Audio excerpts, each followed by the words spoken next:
kings. No walls, no judgments, no oppression cowering. No kings, no kings, no kings. Every color, every culture, every language, every creed. No kings, no kings, no kings.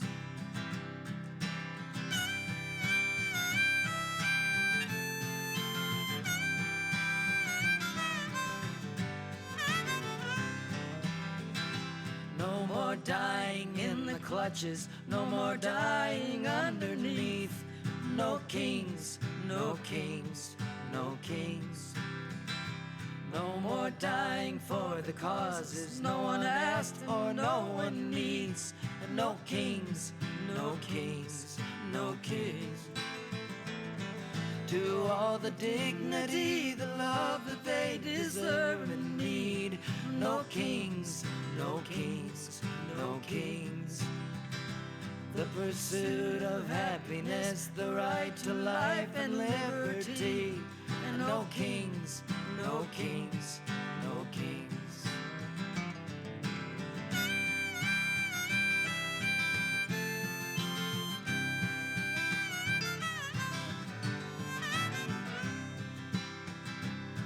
No child going hungry, for there's plenty enough to eat.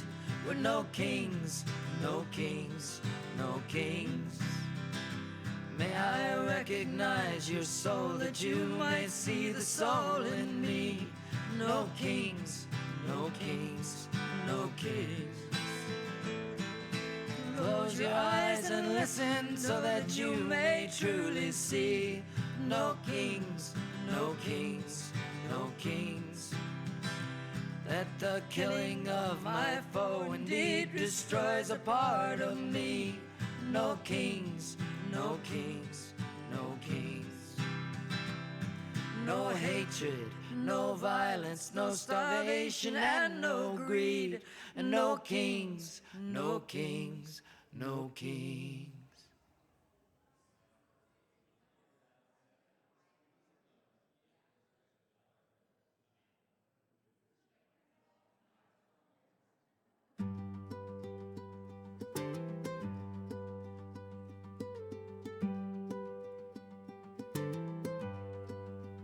Down by the river, where the rain runs cold, there's a frog in Portland, brave and bold.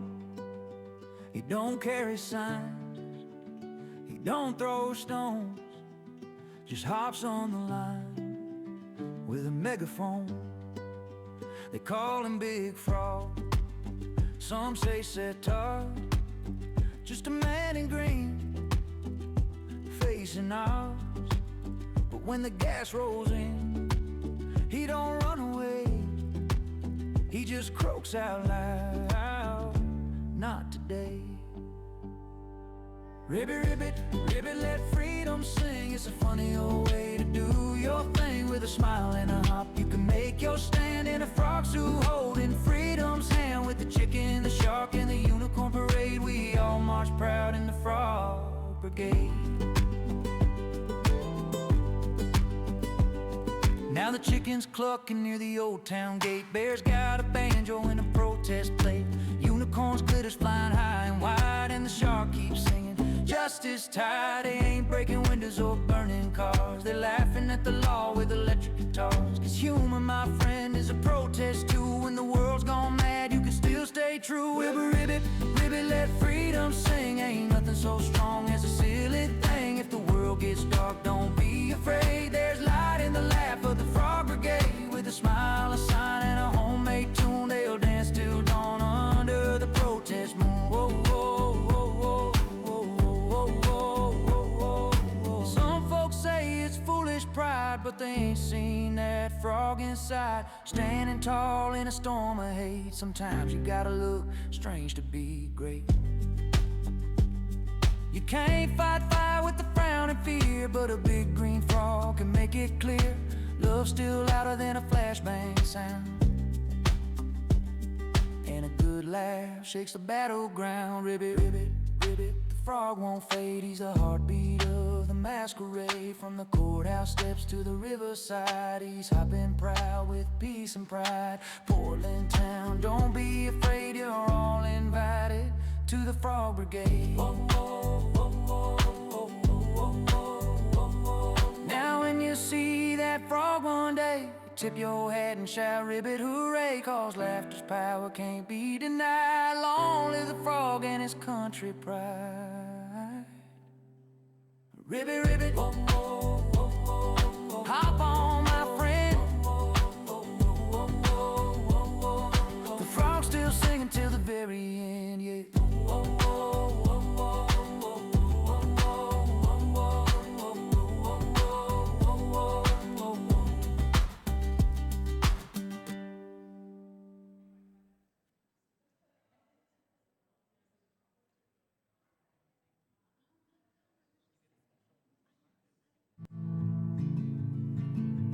Cotton field, silver mine, Johannesburg to Palestine.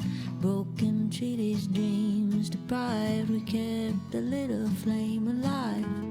Bobby Seale to Bobby Sands, picket held in frozen hands. Prison cells, freedom rides, to keep the little flame alive. 100 years, 100 more. We throw our weight against the door. And even if we don't survive, we keep that little flame alive.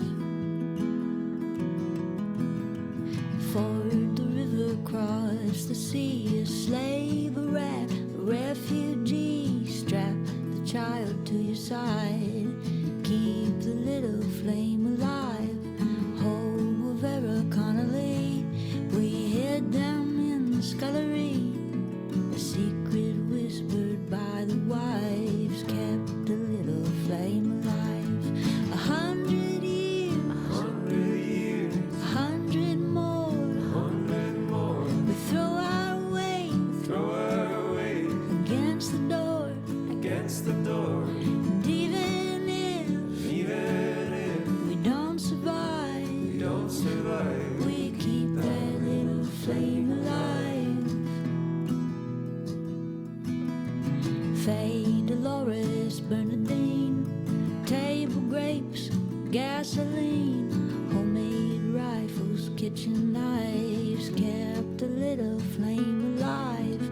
Warsaw, Tulsa, wounded knee, they buried us, but we were seeds.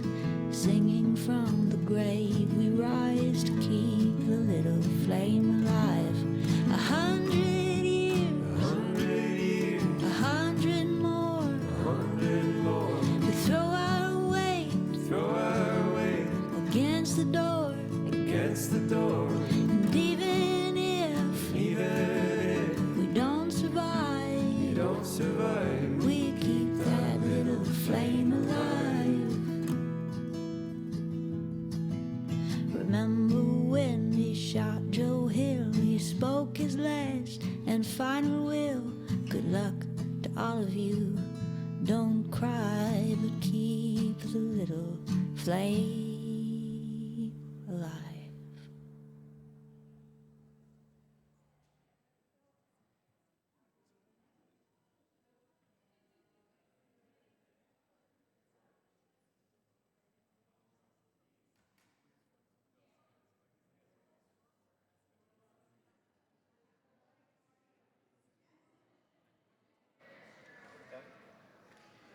That clock's like 3 minutes fast.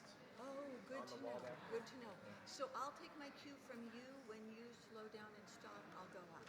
Is that It'll be an obvious end, and I'll end right at 10:30. It's just that one's it's usually late. It's early this time. Fast this time.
Queen has arrived. Huzzah.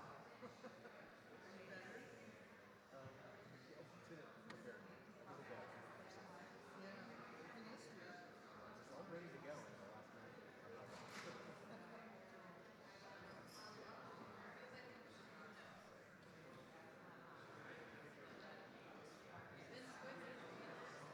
That clock is about 3 minutes fast, just so you know.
On behalf of the Social Justice Steering Committee of the First Unitarian Church of Oakland, welcome.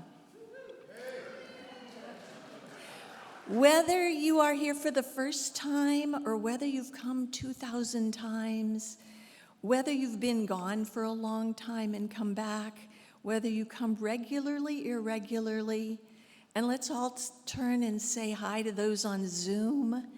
Whether you're on Zoom, we know you're here. We are glad you are here with us today.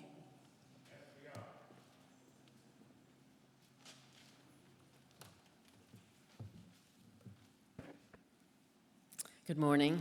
I'm Marilyn McMahon, a member of the Justice Steering Committee. Let us think now how this church building, where we worship and come together as a community, sits on land stolen from the Lishan Ohlone people. We understand that Ohlone people are still here, and we recognize their ancestral relationship to the land and the water, its plants and animals. We acknowledge that although we are not the ones who stole the land, We benefit from it every day in everything we do. The current slide will tell you how to contact the Sogorea Te Land Trust to support rematriation of the land.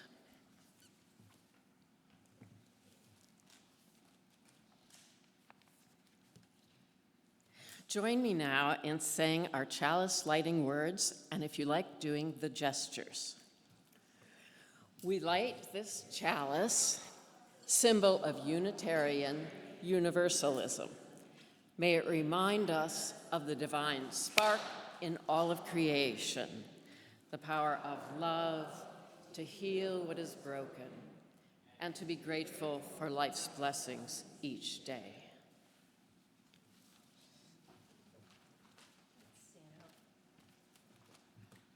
Good morning, everyone. I'm Mary Lane, a member of the Justice Steering Committee. We will now light our Peace and Black Lives Matter candles. So this past year has been hard, right? Unbearable aggression and pain from Sudan to Gaza to Ukraine to Iran, to the murder of Renee Good in Minneapolis, to our own city where a kid might go to school not knowing if someone they love will be kidnapped for deportation before they get home. In all these places, where is the peace that we believe in, that we long for? In the face of so much violence and suffering, it's easy to despair and turn our gaze away. But our faith calls us to hold fast to our belief that peace is possible for everyone. Simply to believe in it, now more than ever, is a necessary practice, and it is in itself a form of resistance. So together we say, peace is possible. So we say the name of Renee Good, murdered in Minneapolis, but we also say the names of at least 6 Black and brown lives killed in ICE operations in 2025. Jaime Alanis Garcia, Silverio Villegas Gonzalez, Marimar Martinez, Roberto Carlos Montoya Valdez, Josue Castro Rivera, Keith Portal Jr., and one more still unidentified, killed at the Rio Grande. So today, on the eve of Martin Luther King Jr. Day, together we say, Black lives matter and brown lives too.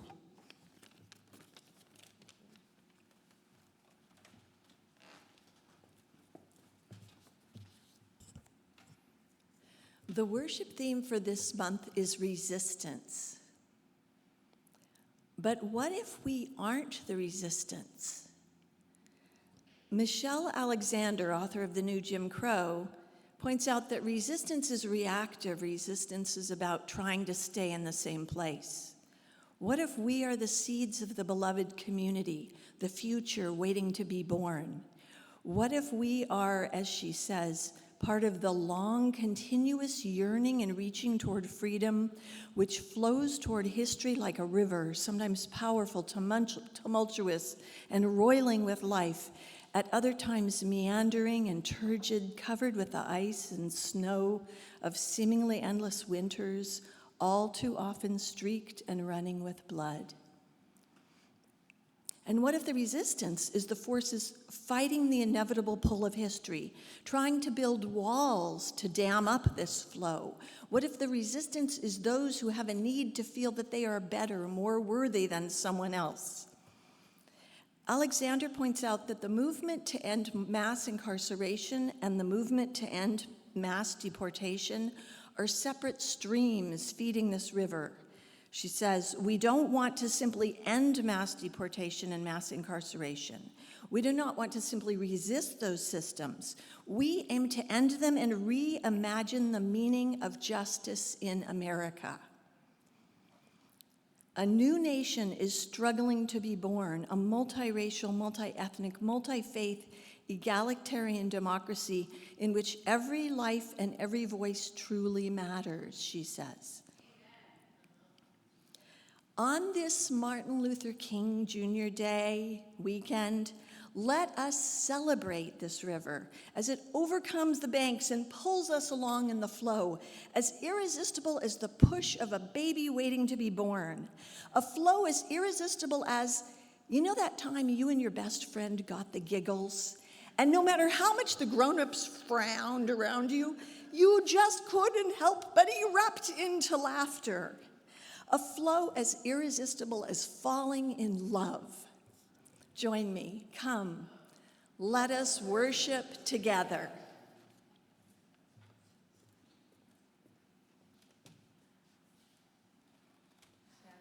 Oh, that's right. That's right.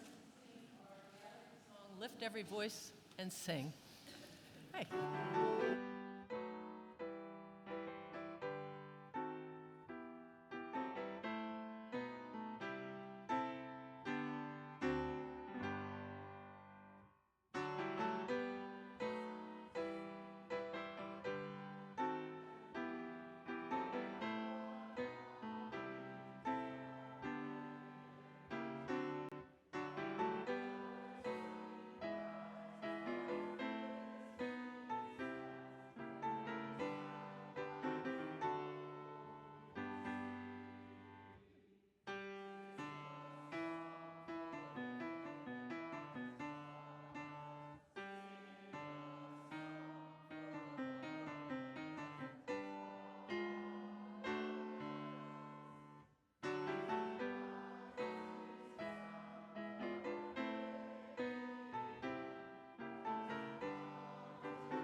For those doing the work of resistance, hopeful and exhausted.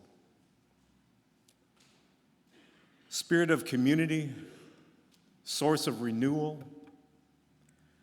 Some days our hearts beat with fire. Plan making, chanting, moving, imagining. Other days, the spark barely flickers. The work seems endless, but we are not. Help us honor the cycle, the surge, the setback, the pause. Teach us to rest without guilt, to act without self-righteousness, to remember that resistance too lives in laughter, in tenderness, and in song.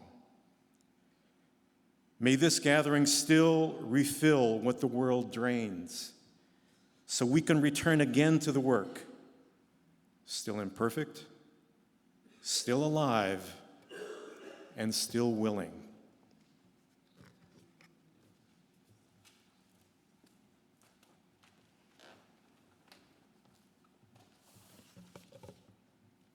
Good morning, everyone. I'm Steffi, a friend of the Justice Steering Committee. If you asked me a year ago to speak about activism, I would imagine folks like Martin Luther King Jr. or Gandhi, ethereal, great leaders who inspired, not something for a regular person like me. Yet here I am, ready to talk to you about my journey towards activism, with the hope that it might help some of you recharge, collect, and resist for another year forward. Activism was not something I was around growing up. My parents immigrated to the United States with a deep belief in the American dream. If you put your head down and work hard, you will succeed here. They were lucky enough to actually get to achieve that for themselves and their children. It's no wonder activism was not a world I inhabited. Progress just felt like something that happened.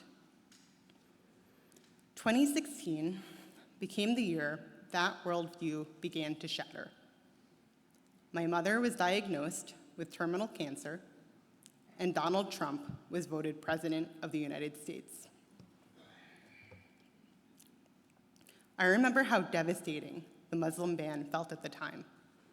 Not only was I starting to lose my mother, but the dreams she built her life on, to come to America and make a better life, were actively being persecuted. But even with those heart-wrenching thoughts, the idea of activism never occurred to me. I turned to what I knew instead, putting my head down, working hard, and focusing on my career. In the decades since then, the passing of my mother, Trump's continued rise to power, and stress-induced health issues forced me to reevaluate what were my beliefs about the world.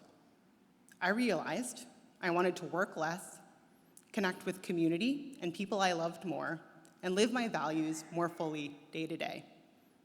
The pursuit of that brought me to First Unitarian Oakland last May, where my mind was finally open to activism. Don't get me wrong, I was still scared. I had never even participated in a protest before. I thought the goals of protests were just to be loud and disruptive, which felt so far from the value of stability my parents had worked so hard to give to me. As I got to know more about the church, though, my curiosity on activism grew, and the concerns on safety diminished.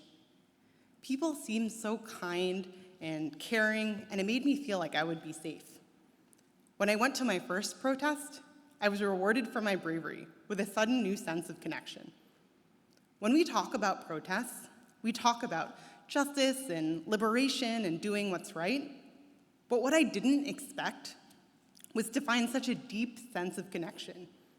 Yes, we were there to show we were against the atrocities in Gaza, ICE detention centers in Dublin, or Trump's authoritarian actions. But what stuck with me was the one-on-one chats I got. By the end of a 20-minute walk and talk, people started to feel a lot more like friends than strangers. Next, I became curious about what other kinds of actions I could do. My partner told me about Bay Resistance's non-cooperation training, and I was ready to sign up. The training was an all-day event at Oakland Tech High School. Hundreds of people in the auditorium became thousands, and even more were sent to an overflow gymnasium. Neighbors would often strike up conversation with the question, "What brought you here?" Previously, these questions felt like some sort of check-in to make sure you were doing enough. Instead, with the energy in the room, those questions finally felt like something else. Folks genuinely trying to connect and build our shared community. The training was perfect for someone like me, who was just learning the vocabulary of resistance and the fact that movement building thrived on people bringing very different contributions. We don't all have to be the protester getting arrested, nor should we be. My favorite example of the day was about a South Korean woman who rented a bus to provide childcare during the recent democracy protests in 2024. I learned non-cooperative actions weren't just about who could yell or disrupt the loudest. It was a collective, planned, communal chant. It has space for the full community to bring their collective gifts to actually push for a cause. Those acts are things like making lunch to keep crowds peaceful or supporting logistics for an event. The question was actually, what do you feel willing to do? Not what do you have to do? If you're available for the training on Saturday, that's happening here in this building, I could not recommend it more. Feeling more empowered, I sought out even more direct actions. I tried canvassing for Prop 50 in the fall, and I'm considering canvassing in the Central Valley this spring. Back in 2016, I was not ready for activism. I was too unavailable and too scared. My growth this past year, guided in part by this community, has shown me activism leads to connection and joy. I know the year ahead will be tough, but hopefully stories like mine can inspire and give folks the support they need to continue the resistance. Thank you.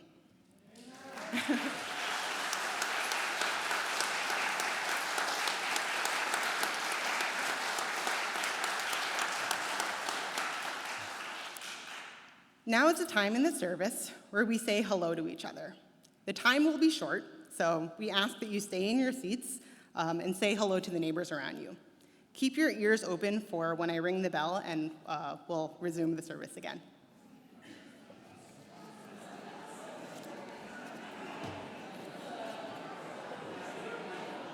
Oh my God. That was beautiful. I was crying. and I didn't realize you had done that to me. It was also just kind of perfect. Yeah, I hadn't read your things, obviously. I like to be surprised. What other plug do you need for the training, right? See? That's right. I was going to say things, but now maybe I don't need to do that.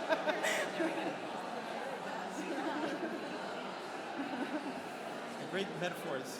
They all worked. All about the river. I have to like that perfect laugh. And then apparently Reverend Laurel has the laptop. I have it. Oh, you do. Thank you, Carol.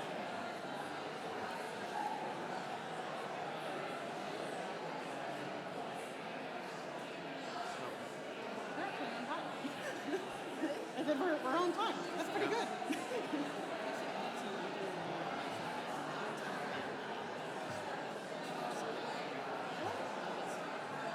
I think it's...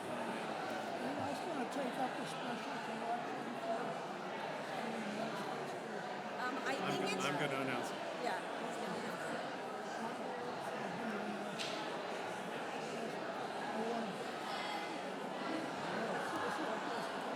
So this is separate for the minutes.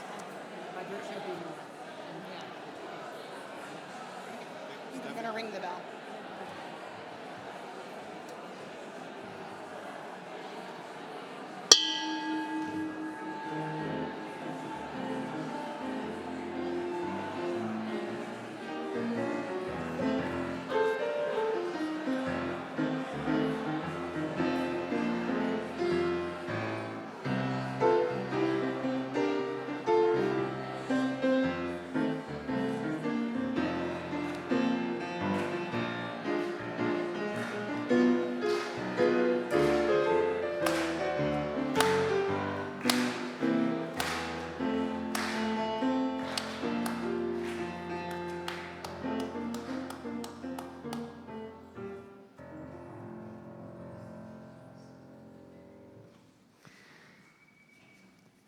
This next song was written in April 1968 in the immediate aftermath of the assassination of Reverend Dr. Martin Luther King Jr.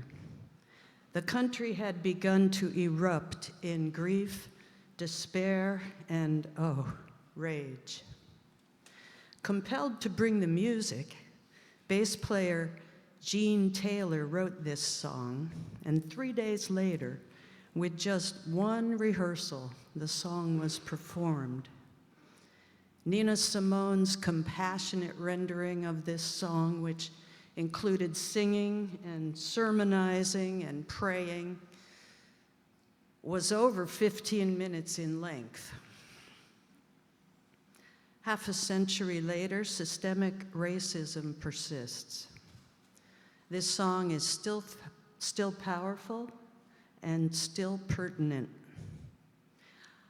I humbly offer my abbreviated version of it at this historic time of remembrance.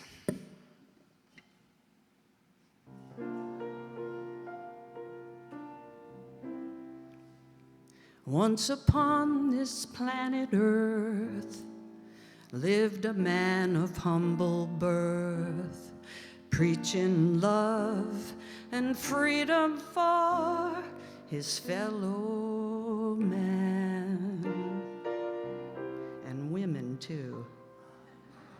He was dreaming of the day peace would come to us to stay, and he spread this message all across the land.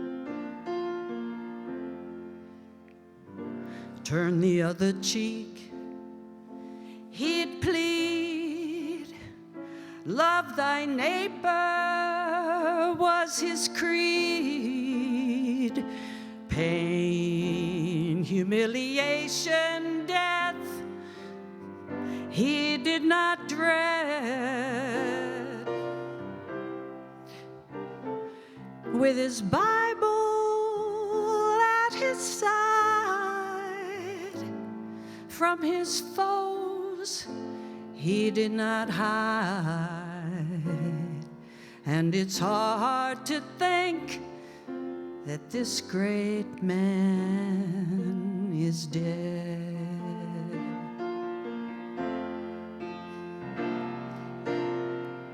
Will the murders never cease?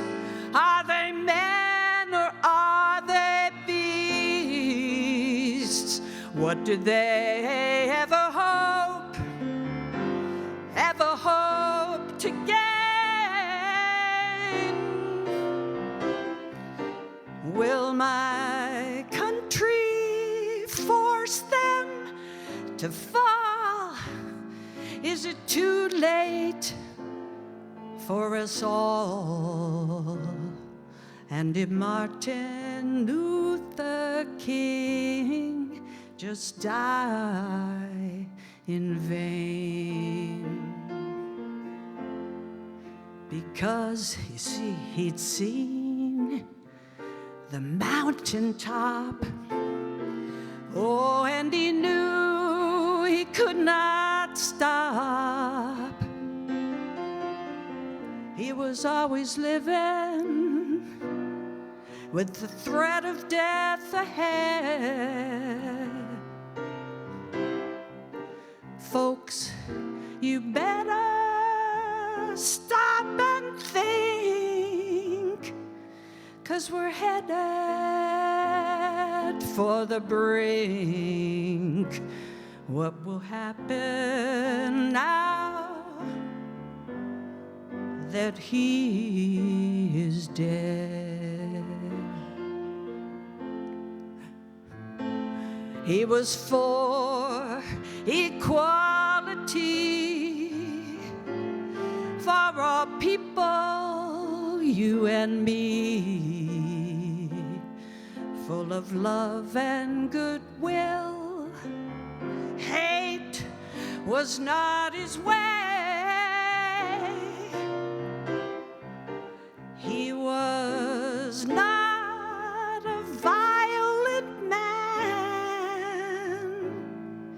So tell me, folks, if you can, ooh, just why was he shot down that way? 'cause he'd see the mountain top. Oh, and he knew he could not stop. Always living with the threat of death ahead. Folks, you better stop and think and feel it again, 'cause we're headed for another brink. What's gonna happen now that the King of Love is dead?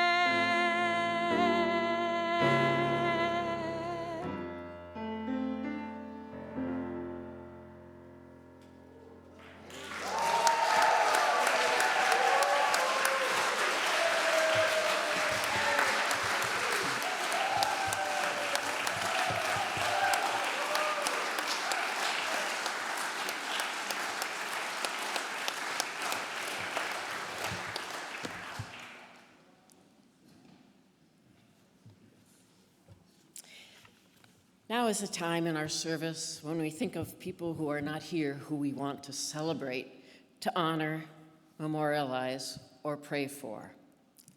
Let us speak their names after I ring the bell, and I'll ring it a second time to stop.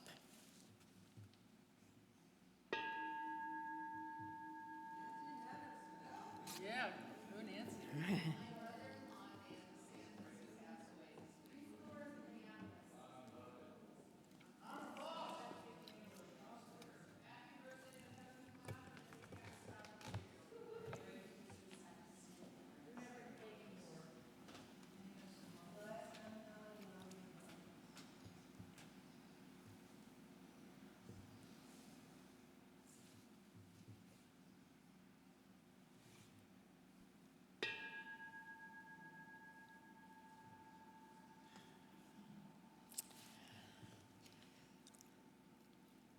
People on Zoom could write things in the chat. I forgot to suggest that to them.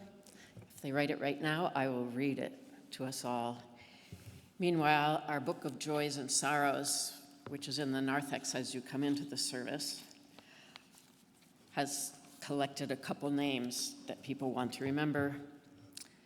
Teresa Hamden and Tom Manley. From the Zoom chat, Alex writes, my colleagues, Brianna, Nicole, Rena, and Elkin, who all lost their jobs last week. Evelyn Sheridan writes, Kitty Hughes.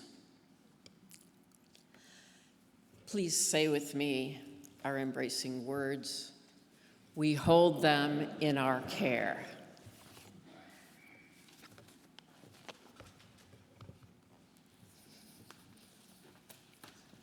Are you going to go get dressed?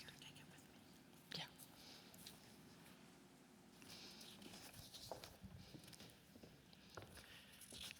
My name is Laurel Liefert, and I have the honor of serving this amazing congregation. Oh my gosh. Creative, committed, imaginative, joyful. And so what are we going to do now that the King of Love is dead?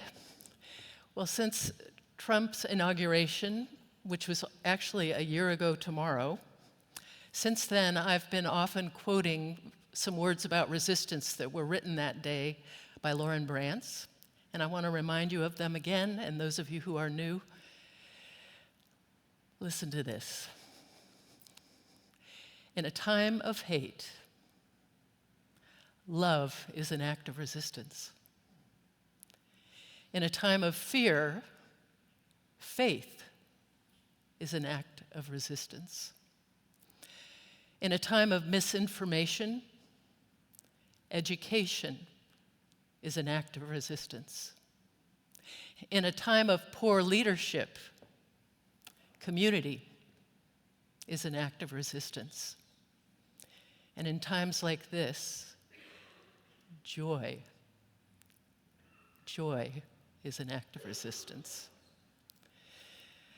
You know, I appreciate, Heather, what you did in your call to worship, because you turned things around and asked, what if we aren't the resistance, but instead we are the seeds of beloved community?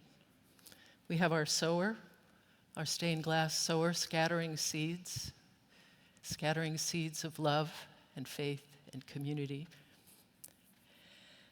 What if the future world that we are dreaming is what we are planting the seeds for? A multiracial, multi-ethnic, multi-faith, egalitarian democracy in which every life and every voice truly matters. You know, this describes the theology of Unitarian Universalism. Our first principle affirms the worth and dignity of every person, that we aren't better than others. Every person's voice matters. Everyone belongs. And you know, the vision of this congregation is to build a radically inclusive community, to grow the beloved community by expanding the welcome table and deepening our commitments to countering oppression as an intentional, multiracial, multicultural, multi-generational congregation. So today, on the eve of Martin Luther King Jr. Day, once again we turn to what Nancy just sang about. Nancy, that was amazing. So the King of Love embodies what is described actually in the second source of our faith. The source of, for example, Mormons is the Book of Mormon. For Christians, it is the Bible. We actually have multiple sources, and here is our second one. Words and deeds of prophetic people, which challenge us to confront powers and structures of evil with justice, compassion, and the transforming power of love. That's what our faith seeks to do, the transforming power of radical love. So one of the gifts that I truly appreciate in a congregation like this is that we are multi-generational. I think many of you know that I raised my two sons here, and one of them is now a minister, a Unitarian minister in Kensington. And Steffi, one of our young adults, just did an amazing reflection about her journey this past year towards activism. And so those of us who are older and maybe have been activists for a longer time have things that we can share, but we can also learn so much from our young adults and from the youth in our congregation. And Steffi, you made me reflect on my own journey towards activism. And like Steffi, I was not raised to be an activist. My parents weren't especially politically involved. But you know what? I've thought back to an incredible moment when I was in 4th grade. This was in 1960 when John F. Kennedy was running against Richard Nixon, and for some reason our 4th grade teacher asked us kids to raise our hands who we would vote for. And when she asked that, when she said, how many of you would vote for John F. Kennedy? And she said it disparaging like that, and me and Eric Henderson raised our hands. But there were only 2 of us. All of the rest of the kids in that class were going to vote for Nixon. And that tells you something about the community that I was raised in. And it was also my first inkling that I might have a path that was not necessarily the same as many of my classmates. You know, I was 13 when Dr. King was assassinated, when Kennedy was assassinated. I think many of you who were alive there will remember that moment. And then I was a senior in high school when Dr. King was assassinated. And although I wasn't an activist yet, I was certainly aware that there were some big things that were happening in the country that was my home.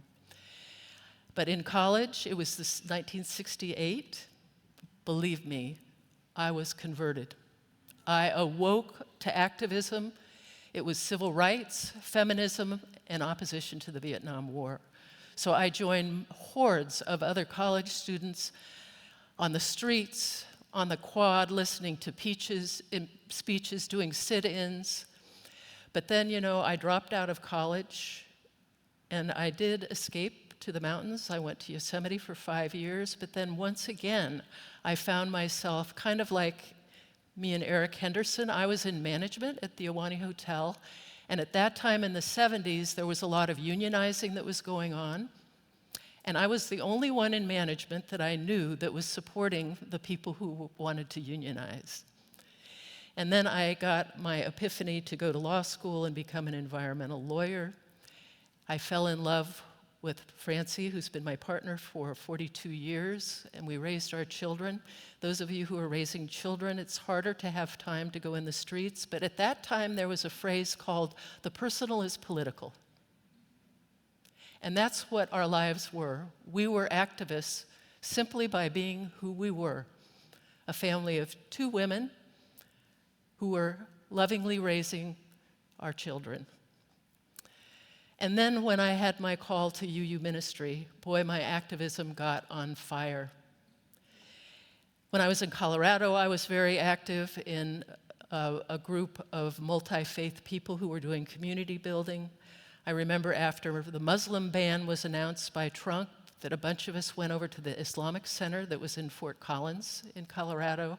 I often stood on the lawn, and because Colorado, where I lived, was another conservative town like Fresno, where I grew up, sometimes there would be big trucks that would come by and threaten to knock us down, so we would just step back, and when they left, we would step up again.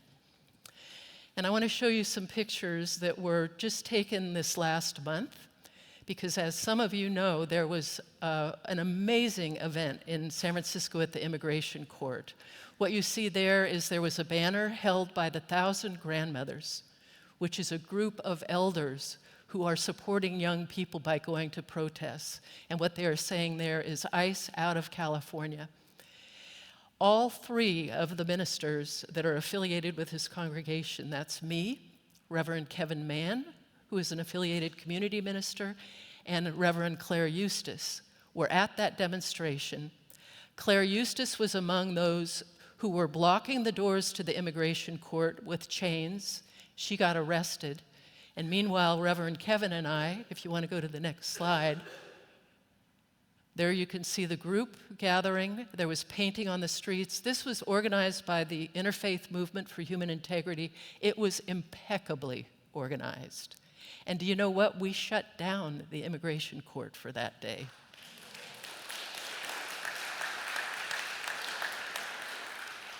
And it was a peaceful protest. So you know what Kevin and I did? If you want to go to the next slide. We sang. We sang in order to keep the people there, because sometimes in events like this, people come and then they trickle away, but we wanted to stay long enough to greet and thank the people who had been arrested. And so there's Reverend Kevin and I, inspiring people we hope to stay. And as some of you may know, this next week, Reverend Kevin and I are going to go to Minneapolis.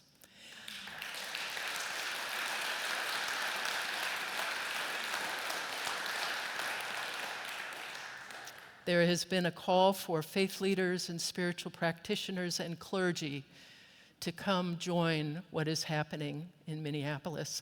And I will admit that I do feel nervous. You know, I think that there's a reason to feel somewhat scared about going there, and it's not just the 6-degree weather. So next week, I will come back, and in part of our service where we will have a Muslim guest, a wonderful woman, but I will also give a report from Minneapolis.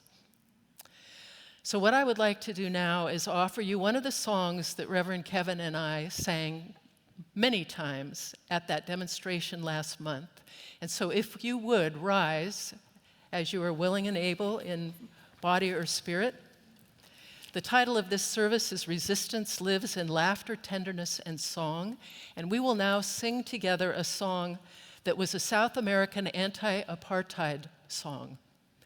It was often sung as protesters there went to jail or during marches for freedom. It was sung to offer solidarity and strength to those who were facing hardship or imprisonment. It was to assure them of collective support through shared struggle and song. So the first verse, if you can put it up, what I'm going to do is sing courage, and then you sing courage. I'll sing my friend, you sing my friend, and then together you'll learn how to sing the lines that we do in unison. You do not move alone. Courage, my friend, you do not move alone. We will move with you and sing your spirit home. Justice, my friend, you do not cry alone. We will cry with you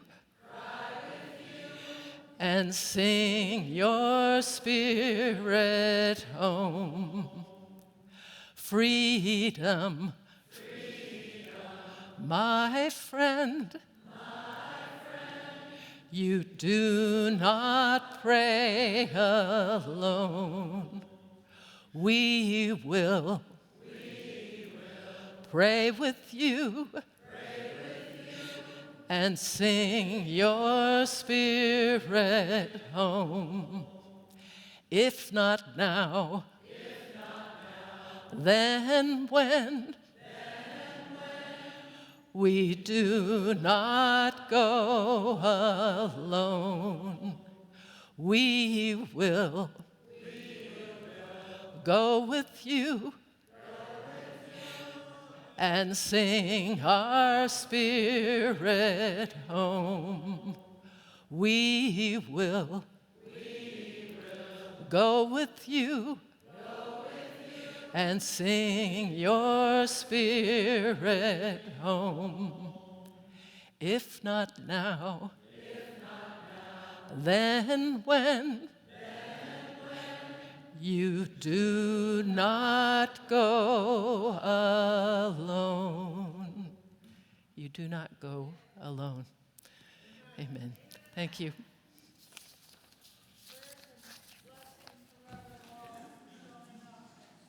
Thank you.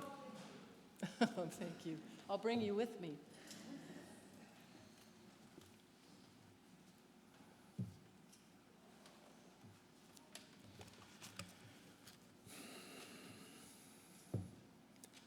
There's a line that goes, if you're not upset, you're not paying attention.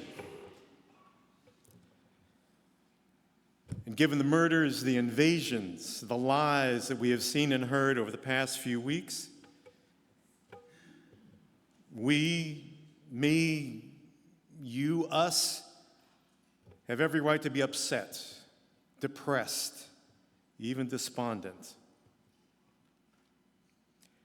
And then I ask myself, what would Martin Luther King do if he were alive today?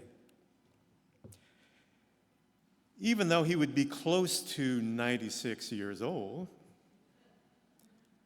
I'm sure he would still be resisting injustice. I am sure, even at that age, he would be resisting injustice.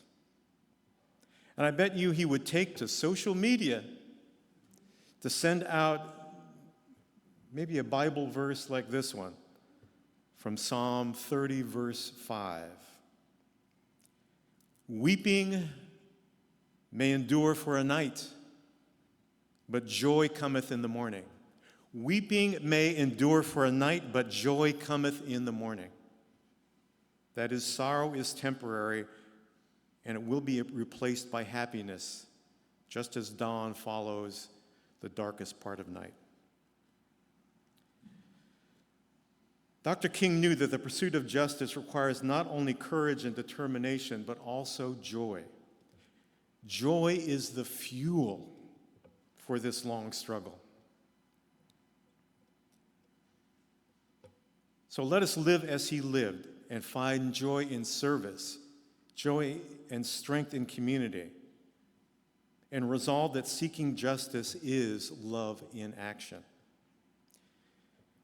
We continue Dr. King's legacy by bringing more light and more joy into this world and continuing our resistance in all its forms.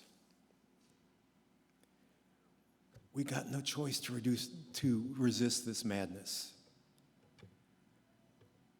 The title of this service comes from the line of the poem that I read earlier.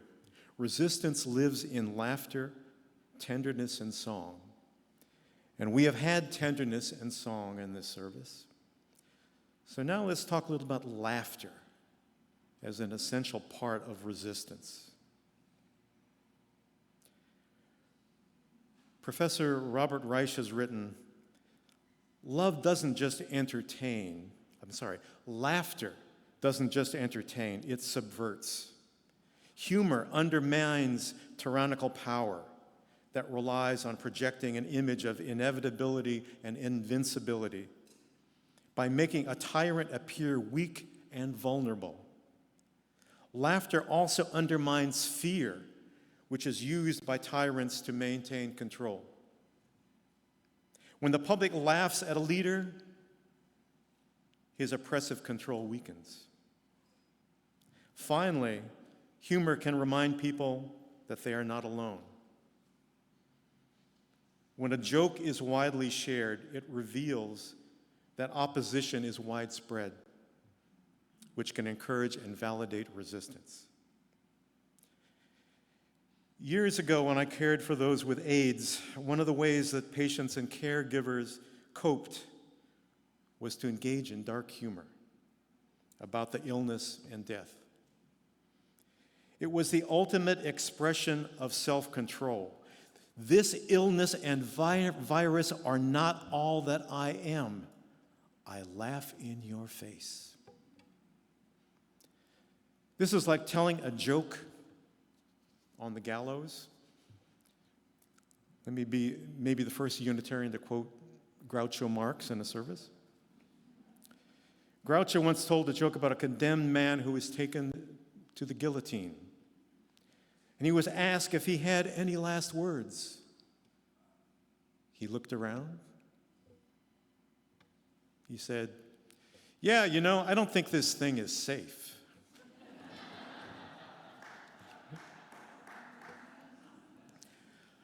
Last year we stood here and we talked about the necessity to bend the arc of justice. We said that we had to be the benders. And we guaranteed that there would be those who would aggressively attempt to stop that bending and even increase injustice. Wow, now was that an amazing prediction or what? So we have to resist. And how do we do it? Well, number one, you can come to our Justice Council meeting right after this service, 12 p.m., and let's make some plans. Number two, next Saturday we are sponsoring a training here with Bay Resistance on nonviolent non-cooperation. So register and join us. Number three, we're going to meet here at 10:30 tomorrow, and we're going to march in the Martin Luther King March, downtown Oakland. And number last, if we don't laugh, we cry. So let's choose laughter. And that's why I say, my friends, and you are my friends, it is time, and many may ask, what time is it?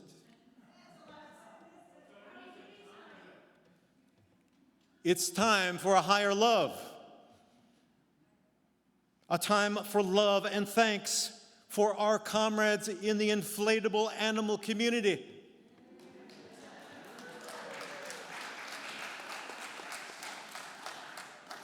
They have put their air-filled tushies on the line, fighting authoritarianism.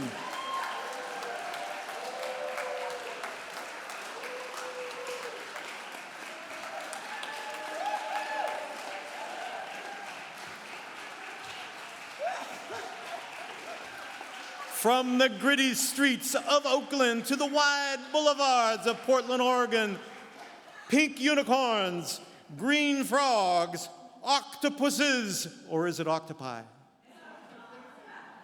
Whatever.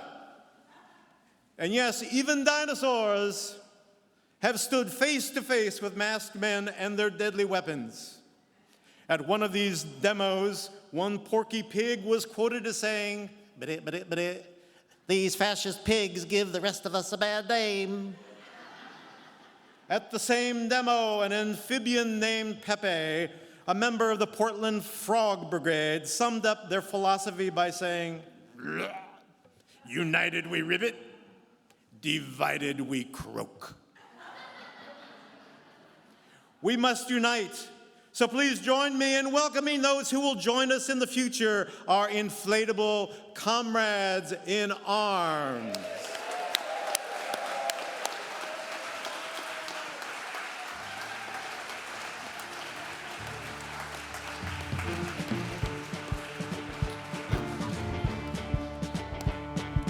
I'm gonna tell you, fascists, sure might be surprised. There's people in this world, and we're getting organized. You bound to lose, you fascists bound to lose. All you fascists bound to lose. All you fascists bound to lose. All you fascists bound to lose. You bound to lose, you fascists bound to lose.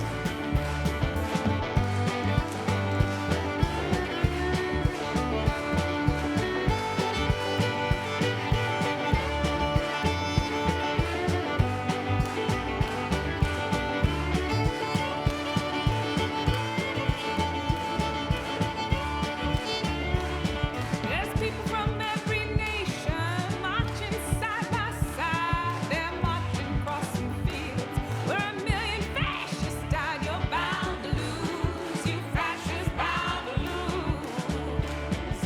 All you fascists bound to lose. All you fascists bound to lose. Oh, all you fascists bound to lose. You bound to lose, you fascists bound to lose.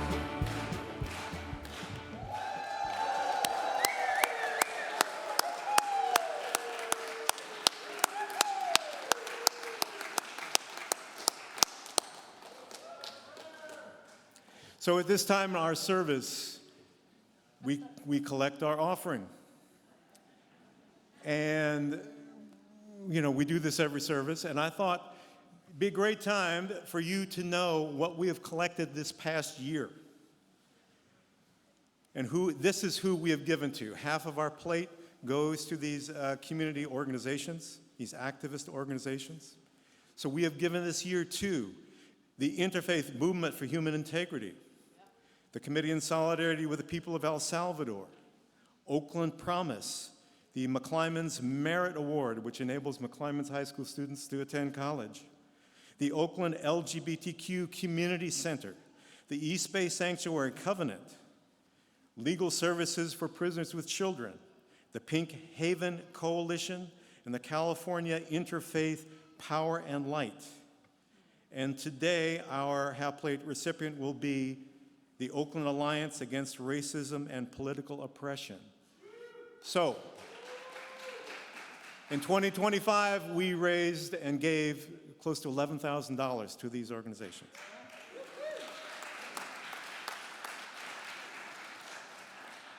So we're going to invite you to fill up the baskets, or you have an example on this when the slide comes up here, how to give online. And there's an additional thing. If you should be flush with money or Venmo, to give. And that is, as Reverend Laurel had said earlier, there has been a call for ministers to go to Minneapolis, and Southwest Air doesn't do that for free. We got to raise money. So there will be, Lucia will be in the back with baskets to collect that extra amount of money, and to be able to keep it separate from the half plate.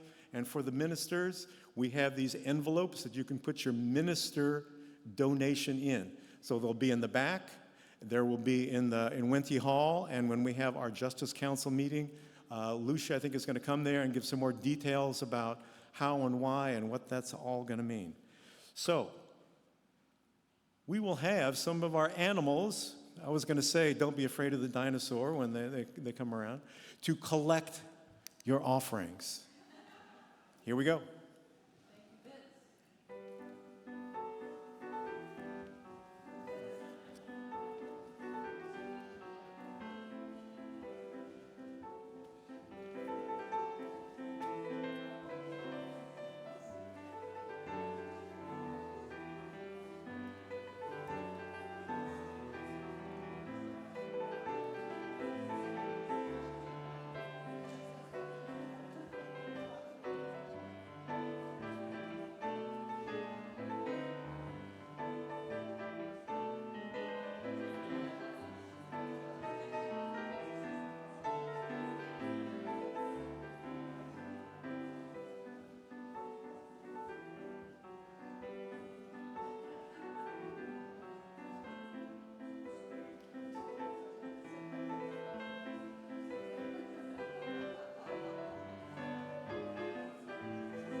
As you can see, it takes a little while for these inflatable people to make their way around.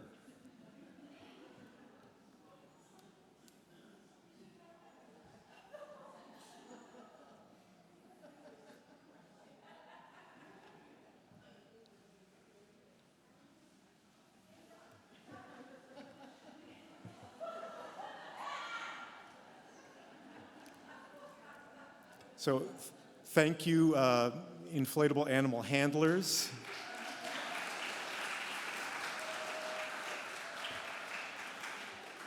I want to jump in and say one thing before this, is that while we bless this offering, also let us think of and bless Reverend Kevin and Reverend Laurel as they make their way to Minneapolis.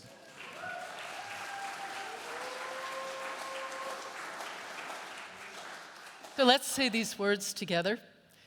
To the work of the church, which is weaving a tapestry of love we call community, we dedicate ourselves and these our offerings. Thank you.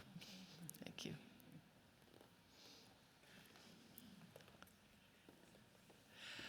Steve already made quite a few of the announcements, so I'll just reiterate that you are all invited to attend coffee hour in Venti Hall after the service for conversation and delicious treats. And then at noon, wander over, you can bring food into the Star King room, and the Justice Council will have a meeting. And I want to just say thank you to this Justice Council has put together a remarkable service. Thank you so much. You are really alive and inspiring. And then next Saturday, the nonviolent training by Bay Resistance that Steffi described that happened at Oakland Tech is going to happen right here next Saturday from 9 a.m. to 3 p.m. So I hope that many of you will be able to come. And then next weekend, on Sunday, we're going to have a Muslim guest. And included in that service, I'll give a report back on Minneapolis. So any of you, Emily, you're here, so any of you who are newcomers, if you would like a short orientation and someone to answer some of your questions, if you're interested in this congregation, Emily can meet you down here after the service. And I think that is it. And so, you know, we talk a lot about love. I want to invite in some folks who are going to be singing about a higher love. Higher love.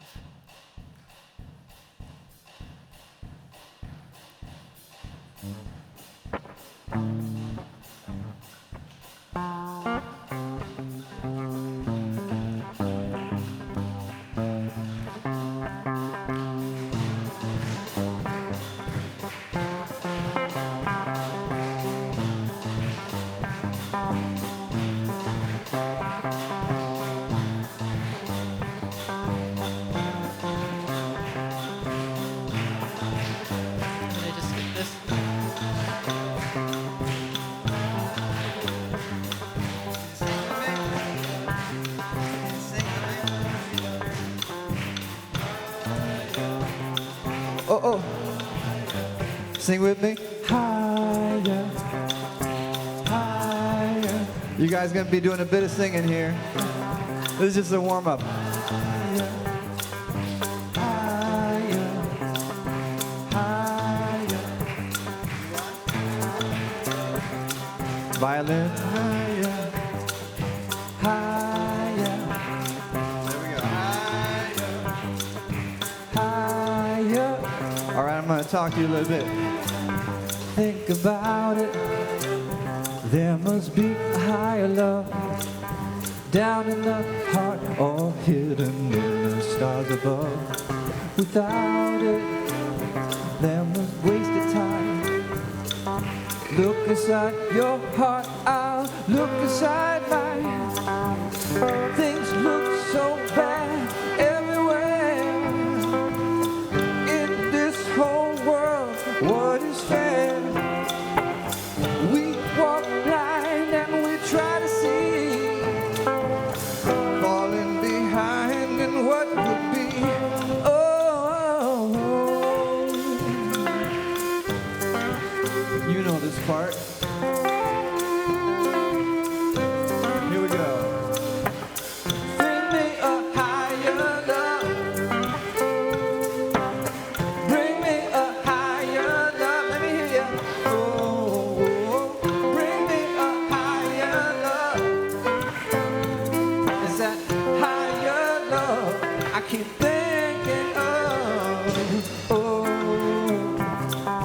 higher, higher, higher. I want those animals up front and center. Yeah. Higher. Worlds are turning, and we're just hanging on, facing our fear and standing out there alone. A yearning, and it's real to me. There must be someone who feels it with me. Things look so bad everywhere. In this whole world, what is fair? We walk blind and we try to see, falling behind in what could be. Oh, are y'all ready for a little sing along now? Choir, you ready? I'll sing. Higher, higher, higher, higher, higher, higher, higher. One more. Higher, higher, higher, higher. All right, y'all ready? All right, we're gonna go. Sing with me, higher love, the chorus.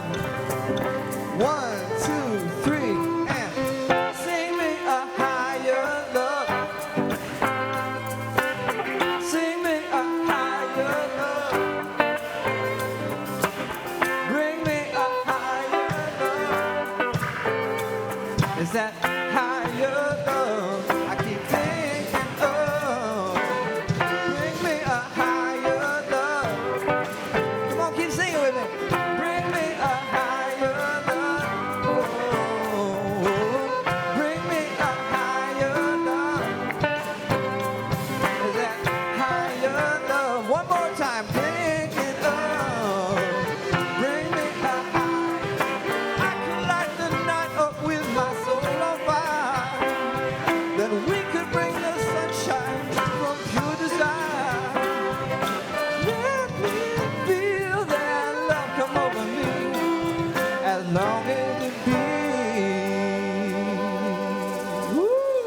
very much.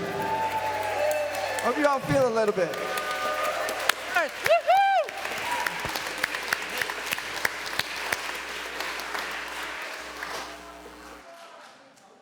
Oh, is that it?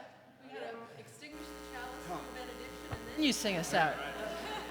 Okay, so you can remain standing if you're standing in body or spirit, and we will extinguish the flames up here. There should be, I don't know. Oh, there it is. I got it. Never mind. Okay. Okay. We extinguish this flame, but not the light of truth, the warmth of community, or the fire of commitment. These we carry in our hearts until we are together again. So now, before we sing about higher love, I'll do just a, whoops, I'm losing my pants.